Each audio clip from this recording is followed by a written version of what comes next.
Hi you guys, welcome to day 3 in your 5-day budget rescue. I'm so excited that you guys are here. We've been doing some amazing work, and if you have done the assignments thus far, you have probably started to see some things that are a little bit interesting. Maybe some things that you didn't know, and those are all good things. So I hope you've been sticking with me in the homework. If you're not getting the homework or you don't know what I'm talking about, make sure you join using the link that I'll put along with this video, just in case you're not getting those emails, because that's an important part of this as well.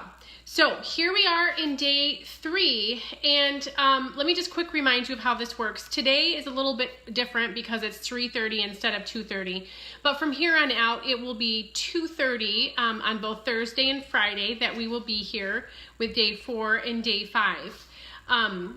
And let me just make sure, yep, I'm showing up. Okay. So we are going to be having 2 more class periods after this. The reason I'm kind of doing it this way is so that you guys get your homework, and then you can come to class and ask any questions you might have if you're watching live, or you can post any questions when you are watching it later, or you can always email me, Jennifer Roskamp at theintentionalmom.com, with any questions you might have. And I do get really great questions. I have gotten really great questions every day that we've been doing this so far in my email. So that's how this works. For your pre-homework, this is what we're going to talk about. So with your homework for day 3, I had you look at the spending list that you guys made for day 2, and I asked you to circle with red any of the categories that you want to improve on. Again, this is between you and your budget. This is not something that you are sharing with me. You don't have to answer to me. You don't have to answer to anybody with your money, pretty typically. But this is for you to look at categories and say, wow, I'm spending kind of a lot of money on this, that, or the other thing, and I really want to be able to improve. That's what makes this, the beginning of 2019, early in the year, such a great time to do that, because you can drastically change how your year ends by starting with tackling these things early on. So I asked you to circle those things, but here's something that's interesting. So for the pre-homework, I asked you guys to share what your biggest pitfall is in terms of how you handle money. And if you read what people shared there, the interesting piece of information, and if you didn't see it, I'm going to fill you in on it right now. I asked you guys to share, I gave you 4 choices to choose from with what your biggest area, why you spend too much money. And one of it was impulse. I think A was impulse shopping. B was I'm not good with delayed gratification. I think C was, and I know the last one was I've just never learned what to do with money. I can't remember what C was.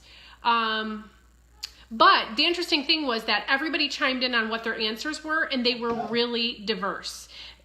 We don't all have the same problem, and that did not surprise me at all. I have been helping people with money for years, and as I'm getting to know more, learn more about people, I realized that we don't all have the same reasons. Now, the 4 reasons I gave are the typical ones. It usually is typically one of those 4, but your reason may not be the same as my reason, and it can come in different seasons where sometimes you overspend or wind up in money trouble for one reason, and then maybe down the road it'll be another reason altogether. So it is normal for that to kind of be different at different times. But what I found interesting and what you guys need to celebrate is the fact that we were very diverse in our answers, but the interesting thing is that everybody recognized what their issue is. You were able to look at yourself and say, I spend too much money because I impulse shop, or I spend too much money because I'm really bad with delayed gratification, or I spend way too much money because I just never learned. And then there was that one other option, which I can't remember. But the really big takeaway that I want you guys to understand is it really doesn't matter. What matters is that you guys know what your spending pitfalls are, and most people don't. That's the really interesting thing, is that most people don't ever even pay attention, nor do they realize that they should pay attention to how they end up in the places where they are.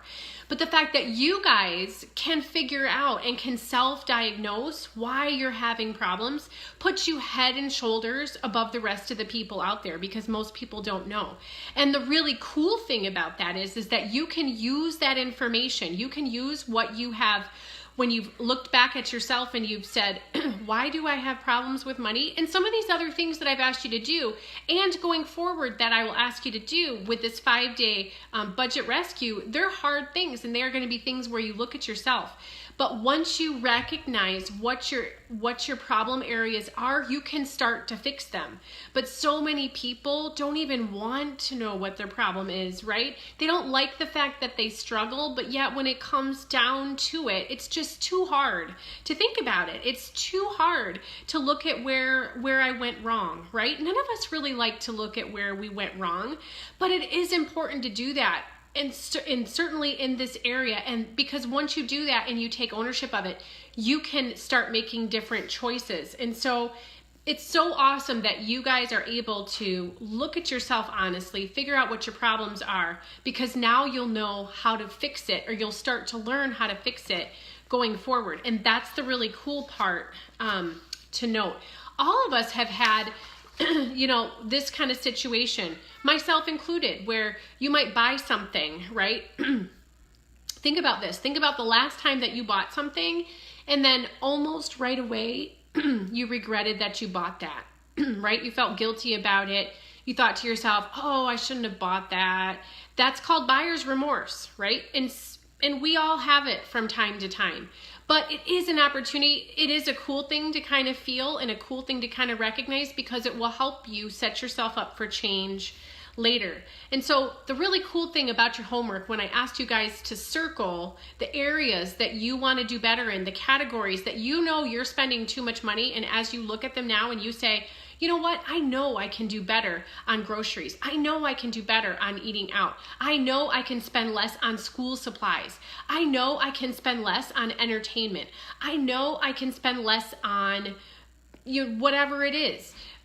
You don't have the thing you need to recognize is that you don't need to attack all of those red circles at once. You might be looking at that spending list and you might be feeling totally overwhelmed, thinking, oh my gosh, I have so much to change. I have so many areas that I'm weak in. But you only have to, and what I'm telling you is to only focus on one of those at a time. And the cool thing that happens when you do that is when you attack one area and you start to see improvement in that area, it is so energizing. It is so exciting. It is so amazing to put your head in the game and to say, you know what, I want to save money on groceries, and so I'm going to do these 3 things right here. And then you start seeing that you are saving money on groceries. It almost becomes, and some of the members in my money saving community have talked about this too, where it almost becomes like a game or like a challenge with yourself. Like, okay, I spent, $1,000 on groceries last month. Let's say you were used to spending $1,500, right? So then you start paying attention and you start doing the things that I teach you to do about saving money on groceries, and then you end up spending $1,000, and you're like, that is so awesome. I saved $500 on groceries. And then you say to yourself, this is what typically happens. You say to yourself, I know I can do better though. So my challenge for this month is going to be $800. And that's what I mean by it gets energizing, and you get so excited, because so often when you haven't been paying much attention to money, you can start seeing results pretty quickly once you start paying attention and once you know where to start paying attention. And it's so energizing and exciting, and it almost makes it makes it fun. I will say, not every part about saving money or being wise is fun. Sometimes it's not fun, but you have fun along the way. And one of the most, I think, prevalent, easiest ways to have fun is when you start actually looking at how much you're saving. So I hope that as you go forward here, if you're learning some ways to save money and or you're just more focused on spending more wisely, as you start seeing some savings and you're saving money, I hope you're writing that down. I hope you write down how much money you're saving. One of our members in our in our money saving community, she really focused on groceries, right? She really focused on wanting to spend less on groceries, and she showed us a visual of she tracked it for months, right? Where she was spending this much in January, this much in February and March, and you could see the progression, and you could see the money start to come down, and then you could see where she actually joined our money saving community, and she was used to spending like I want to say it was between $1,200 and $1,500 a month in groceries. But then the first month she joined, she was at $600 only when the month was just about over. And that was so exciting for her and for all of us to see. It does get exciting because when you free up money in one area of your life, then you can start applying those savings someplace else, some other smart place. So let's say you've got credit cards, right? You've got credit card debt that you're not able to pay off. You haven't been able to pay down on enough. But now you save, let's say she cut her groceries in half after only a month. So let's say you look at what your groceries are now and you think about in the next month, if you look at what you spent on groceries and that number were cut in half, you would think about what it would be like to take that other half of the money and put it on one of your credit cards. And you actually see your credit card balance come down by $500, $600, $1,000, whatever it is, you actually start to see that happen. And then it just gets energizing and exciting. And then you say, oh my gosh, I need to do that again this month. And then before you know it, you've paid off that credit card. Or maybe it's not paying off credit cards for you. Maybe it's building up an emergency fund or putting money in savings, right? And you go from $0, but now you slash your grocery budget in half. So you take that $500,000, $600,000 and you put it in your emergency fund or you put it in your savings account. And in the past, you were used to looking at those accounts and having next to nothing in there. And now all of a sudden you've got $500 or $600. And that's only if you're saving money in one area. Let's say you learn to save money and you choose to save money in another area too. So now you have another $300 or $400 next month to either put on a credit card or put in that emergency fund or to save for that car or to put against some medical bills that you have, or to plan ahead because you know you're going to have medical bills this year. And so instead of getting to the point where you have these medical bills come pouring in and no way of paying for it, no idea how you're going to do that, now you've been proactive about it, putting the money that you're saving over here into this account so that it's ready for you when those medical bills hit. And now when they come in, there's no stress at all. You know, typically you're going to have a lot of stress about the fact that all these bills come pouring in, but now you've been able to be proactive. And so now you have the money there to pay it ahead of time. So it's all things like that. So what I want you to do for the next little piece of day 3 is I want you to take a look at all of those red circles, all of those areas where you know you can improve in, and choose one. Choose one area to focus on and then start to learn some ways to save money on that one thing. So that's part 1 of your additional homework today from day 3. Part 2 is to track how much you are saving on that one thing.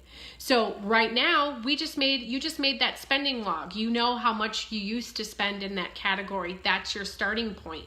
Now, over the next 4 weeks, do the same thing. Track where your spending is going, and in that category, see where you are at the end.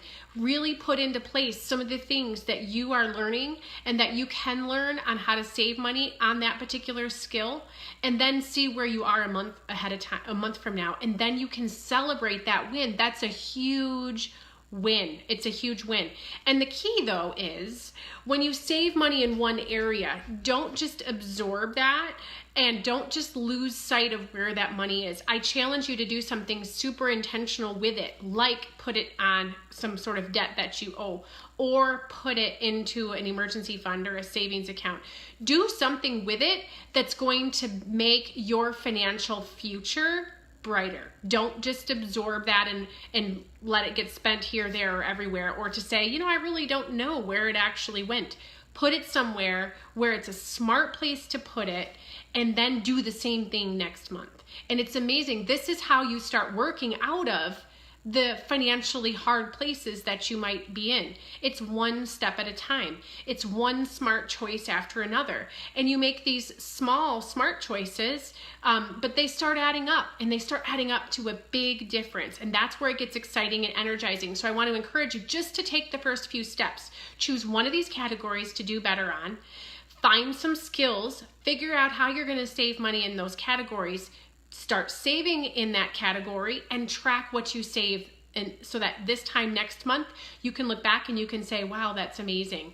Then you're going to take those savings and you're going to do something super smart with them, because that's smart money management. Smart money management is you telling your money where to go rather than having your money just kind of filter out into the great abyss, right? And that's what happens for most people. But this year you want to do it different. This year you want to do it different, and you want to start being in a different place this year than you were last year. So that's how that all starts.